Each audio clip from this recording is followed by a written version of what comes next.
Dear students, MD cat 2025 जो कि national MD cat होगा, उसमें जो इम्यूनिटी का टॉपिक है, आप जरा अपनी बुक्स के अंदर 264 265 पे आ जाए। मैं आपको बताना चाह रहा हूं कि इम्यूनिटी का टॉपिक आपने कैसे कवर करना है। अभी देखें, जो रिसेंटली पीएमडीसी ने न्यू ड्राफ्ट दिया है सिलेबस का, उसके अंदर भी बाकायदा मेंशन किया हुआ है कि स्पेसिफिक और नॉन स्पेसिफिक इम्यूनिटी को आपने कवर करना है। तो यहां पर देखें कि दोनों तरह की इम्यूनिटी, एक तो सबसे पहले आपको पता होना चाहिए कि 3 लाइंस ऑफ डिफेंस इम्यूनिटी की, वो सारी कवर की गई हैं। फिर इसमें नॉन स्पेसिफिक इम्यूनिटी और स्पेसिफिक इम्यूनिटी, और इसके बारे में डिटेल में दिया हुआ। तो थोड़ा सा मैं आपको बता दूं, क्योंकि बाकी प्रोवेंसेस के अंदर बहुत से पॉइंट इसके मिस हैं, और जिससे क्या होता है आपको ओवरऑल कॉन्सेप्ट नहीं बन पाता, तो आपने किस तरह से इसको कवर करना है। तो आप देखें, यहां पर फर्स्ट लाइन ऑफ डिफेंस जो है, इसको बड़ी डिटेल में कवर किया गया है। स्किन है, म्यूकस मेम्ब्रेन है, एसिड का रोल है, ये अंदर छोटे छोटे पॉइंट लिखे हैं, जैसे डेंड्राइटिक सेल है, लैक्टिक एसिड, एंटीबायोटिक, ये सारी की सारी चीजें इसके अंदर वन शॉर्ट लाइनर की फॉर्म में जो है वो कवर की गई है। फिर उसके बाद आप देखेंगे कि यहां पर आ जाएगा सेकंड लाइन ऑफ डिफेंस। तो सेकंड लाइन ऑफ डिफेंस के अंदर कौन कौन से कंपोनेंट है, फेगोसाइट्स हैं, नेचुरल किलर सेल्स हैं, कॉम्प्लीमेंट सिस्टम है, इंटरफेरॉन्स है, साइटोकाइंस।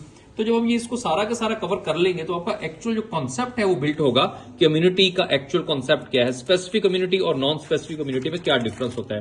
फिर उसके बाद जो बहुत सी चीजें मिस हैं वो यहां पर इसके अंदर ऐड कर दी गई हैं। देखिए, थर्ड लाइन ऑफ डिफेंस, जिसको हम स्पेसिफिक डिफेंस कहते हैं, तो ये बाकायदा सिलेबस के अंदर मेंशन किया गया है कि स्पेसिफिक डिफेंस को आपने अच्छे से प्रिपेयर करना है। तो उसमें सारे के सारे पॉइंट जो है कवर किए गए हैं। फिर रोल ऑफ मोनोसाइट है, सेल मीडिएटेड है, ह्यूमरल इम्यून रिस्पॉन्स है।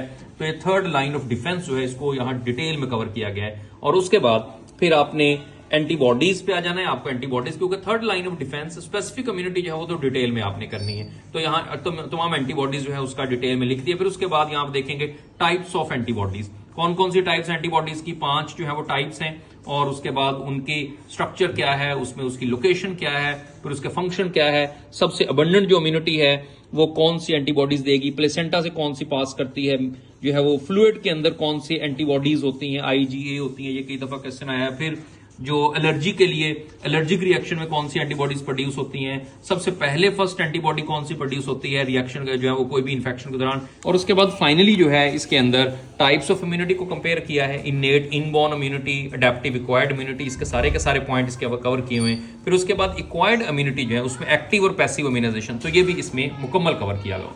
तो ये जो आपने जो टॉपिक है इसको आपने मुकम्मल तौर पर कवर करना है। तो अगर आप इस तरह से इसको कवर कर लेंगे, तो फिर जिस तरह का भी कॉन्सेप्ट आपका इम्यूनिटी से पूछ लिया जाए, इंशाल्लाह ताला आपका वो क्वेश्चन गलत नहीं होगा।